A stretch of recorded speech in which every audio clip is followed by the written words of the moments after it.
What's going on, everyone? It's your Rifle here, and in today's video I'm bringing you some great news that's coming to Destiny.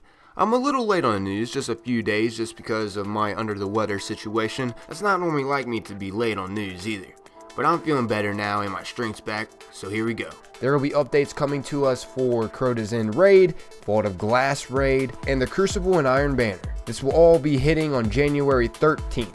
The Iron Banner will be staying until January 19th. To start this off, in the Crota's End, the existing pit treasure chest, you know, the one down in the abyss where all those lantern lights are. Yeah, that place. That chest reward is moved to killing Yut, the Death Singer. Heck yeah. About daggone time I feel like I have a purpose of killing her. That's one of the fights where you feel like you would get a reward from. So smart decision on that, Bungie. And I cannot wait. They're doing a lot of improvements. Yut now has a chance to drop exotic weapons and armor, not to mention class pieces and radiant materials. So you have a chance to get a little bit of everything from her. That's nice. Now, since the pit treasure chest reward has been moved to Yut, you still get a reward from getting the pit treasure chest, but it will only contain radiant materials now. Just because I guess the pit treasure chest was like the easiest thing to get down there. Not to mention a lot of people are getting it easy just by killing themselves over and over until it would spawn in one of the doors.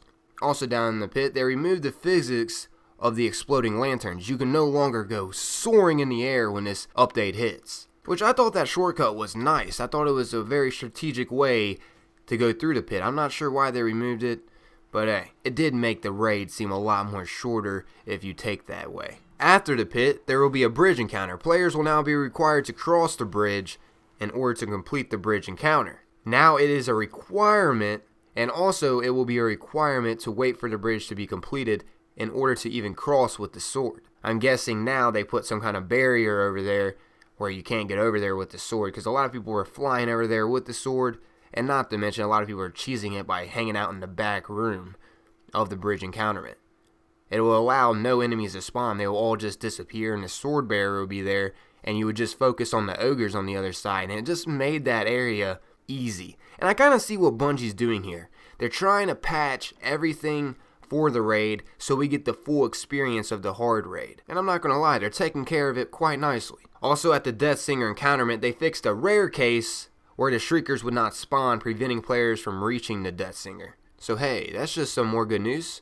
That means the Death Singer is going to go more smoothly when fighting her. Now lastly but not least for the Crota updates, Crota himself, the Hive God. To start this off for the patch notes, 2 sword bearers will no longer spawn at the same time at the outset of the encounter. So that means it's going to take a little longer to kill Crota because the sword bearers are not spawning as fast together. Crota will now recover from his kneeling state after a player quits.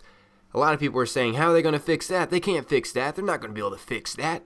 No way they're going to be able to fix that. Well, it looks like they're fixing that. Also, they fixed a bug that allowed players to remove the presence of Crota using a Radiance Warlock's Fireborn ability. And how players were doing that, how they were actually doing this cheese, at the very beginning when you have to go left and right and fight everything, after you kill everything, just leave one knight or one acolyte, whatever, and then you all die from that enemy, and then the Warlock just revives, and now the presence of Crota doesn't even work. It's a great glitch. All the Warlock has to do is just revive his teammates, and also the presence of Crota doesn't work for them as well. So their shield will be able to recharge. Also, some slight good news. I haven't encountered this problem, but I'm sure some people have. They fixed a bug that made the Oversoul appear destroyed to some players in a fire team when it actually was still active. So they wasn't even able to shoot at the Oversoul, and you're going to need your team shooting at that thing. Unfortunately for the hard mode for Crota's End raid is yet to hit. It is said by Bungie, though, it is going through the final few stages of deployment.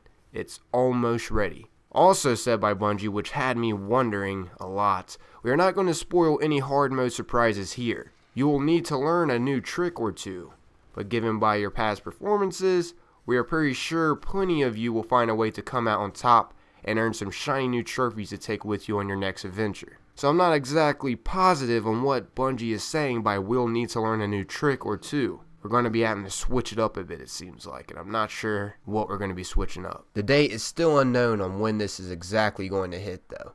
Alright, for the Vault of Glass, exotic weapon drops in the Vault of Glass are now level 32. They're going to be the 2.0 version. Because if you guys didn't know, if you get an exotic in the Vault of Glass, it's the 1.0 version. It's the regular version, so it's not as strong, and you have to get exotic shards, and you have to do the whole exchange thing with Xur, and it's just all a bunch of bullshit.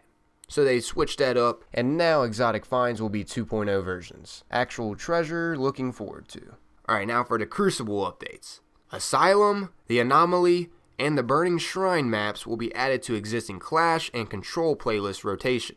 So all you Crucible fans, that's some good news for you. Also, the Iron Banner will return with updated rewards running from January 13th through January 19th. Now this is just a summary of what's going to be happening. Bungie said stay tuned for full and final details for Raid, Crucible, and Iron Banner updates for next patch notes. And I will be delivering you guys that news when I find out what the patch notes are. But that's it for this update, guys. Hope you are as excited as I am about this update. If you guys enjoyed this video and enjoyed the news, please remember to leave a like. It helps me out a lot, and it's much appreciated. But I'm out of here, though, everyone. Thanks, everyone, for watching, and most importantly, thank you all for your time.